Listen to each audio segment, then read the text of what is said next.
یہ لوگ قریش مکہ وہاں پہنچے تو وہاں ایک الگ سے کورام برپا تھا، اور ان لوگوں نے دیکھا کہ بڑے بڑے سردار، ابو جہل مارا گیا، عتبہ مارا گیا، شیبہ مارا گیا، ولید مارا گیا، امیہ مارا گیا، ابن ربیعہ مارا گیا، بہت بڑے بڑے سردار جو سمجھا جاتا تھا کہ یہ مکہ کے شیر ہیں۔ اللہ کے نبی نے فرمایا تھا، جب غزوہ بدر کے میدان میں آپ نے جب قریش کو دیکھا تو آپ نے فرمایا کہ قریش نے اپنے جگر گوشوں کو تمہارے سامنے لا کے ڈال دیا ہے۔ تو گویا کہ قریش کے جگر گوشے اس جنگ میں کام آ گئے۔ یہ پہلی ہی جنگ تھی، اور پہلی ہی جنگ نے قریش کے بالکل ایسے لوگ کہ جن کی وجہ سے قریش کا فخر قائم تھا، قریش کا سر اونچا تھا، وہ سارے ایک ہی مرحلے میں قتل کر دیے گئے۔ تو پیچھے کچھ تھوڑے سے لوگ سردار کے حیثیت سے باقی رہے، اور ساری سرداری ابو سفیان کے سر آ گئی۔ ابو لہب بڑا آدمی تھا، بڑا سردار تھا، وہ باقی تھا، تو اسے اللہ نے ایسی بیماری میں غرق کر دیا جسے طاعون کہا جاتا ہے۔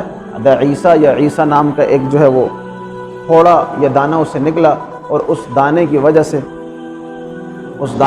سے اس کے جسم میں بدبو پیدا ہوئی، اور یہ بدبو پھیلتی چلی گئی، کوئی بندہ اس کے قریب نہ آتا تھا۔ اسی بدبو میں وہ دانہ بڑھتے بڑھتے بڑھتے جب ناسور بنا تو اس کا انتقال ہوا۔ تو اس کا انتقال ہونے کے بعد اس کے بیٹے اس کے قریب نہ آتے تھے، لوگوں نے انہیں لعن طعن کی کہ تمہارا باپ مرا ہوا پڑا ہے اور خون اس کے جسم سے بدبو پھیل رہی ہے، اسے کم از کم کسی گڑھے میں دفن کر دو تاکہ لوگ اس اذیت سے چھٹکارا پا لیں۔ وصیت اس کی بڑی سرداری والی تھی، بنی ہاشم کا، مکہ کا بڑا سردار، لیکن کس حالت میں وہ مردہ پڑا ہے، یہ عمل ہے، یہ اس عمل کا نتیجہ ہے جو نبی کریم صلی اللہ علیہ وسلم کی گستاخی اور آپ کو تکلیف دینے کا شاخصانہ ہے۔ تو آج تک بلکہ قیامت تک ہر انسان کے لیے اس میں سبق ہے کہ جو اللہ کے نبی صلی اللہ علیہ وسلم کو کسی بھی اعتبار سے تکلیف پہنچاتا ہے، اسے اللہ سبحانہ و تعالیٰ کسی نہ کسی ایسی تکلیف میں مبتلا کر دے گا جو مقام عبرت بن جائے گی۔ پھر ان بیٹوں نے یہ کیا کہ لمبی لمبی لکڑیاں یا ڈنڈے نما چیزیں لائیں،